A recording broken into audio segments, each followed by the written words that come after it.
Il y a toute une vie de correspondance.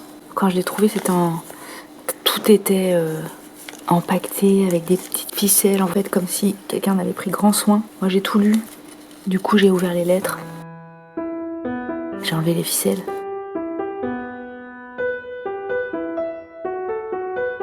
« 9 mars 2019. Je m'appelle Camille, j'ai 23 ans. J'ai trouvé ça dans un coin du garage de ma grand-mère. Un panier rempli de lettres, un cahier de chansons, des albums photos de famille. Mais ce qui est étrange, c'est que tout ça, c'est pas de la mienne, de famille. Qui sont ces gens ? Il s'agit d'une correspondance amoureuse entre Félix, c'est lui, et Germaine, c'est elle. Et ça, c'est tous les deux ensemble.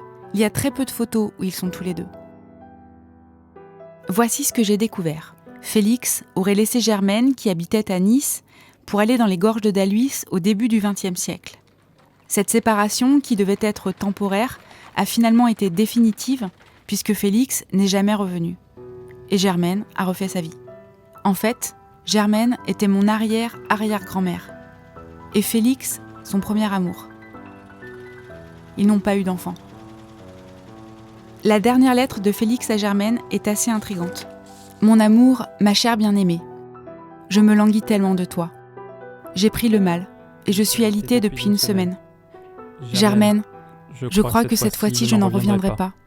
Je suis tellement désolée, ma chérie, de ne pas pouvoir honorer ma promesse, de te chérir toute ma vie. Mourir ne me fait pas peur. Ce qui me ronge, ma douce, c'est de ne plus jamais te revoir. J'avais trouvé Germaine, j'avais tout trouvé. Et je te laisse tout, pour toi. Adieu, ton Félix, qui t'a tant aimé. Qui n'a jamais aimé personne d'autre que toi.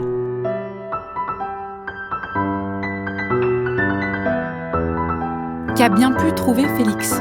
Et qu'est-il devenu ? Une légende dit qu'on aurait trouvé de l'or dans ses gorges. Félix a-t-il trouvé de l'or ? A-t-il caché un trésor pour Germaine ? Ce trésor est-il toujours quelque part dans les gorges ?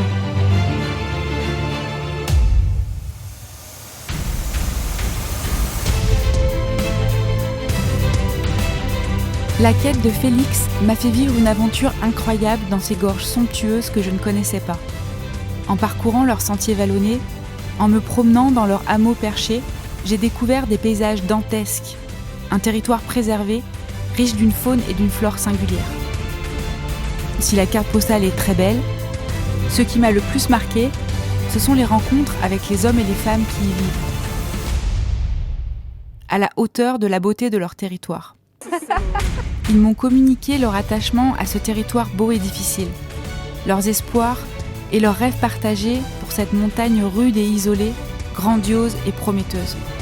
À l'ombre des immenses parois de pélite rouge, je me suis sentie partie intégrante de cet écosystème fragile. Pour vous raconter mon aventure, j'ai mis en ligne ma quête et celle de Félix. Rendez-vous sur félixetletrésordsdesgorgesrouges.com. En attendant, suivez-moi sur Facebook et Instagram.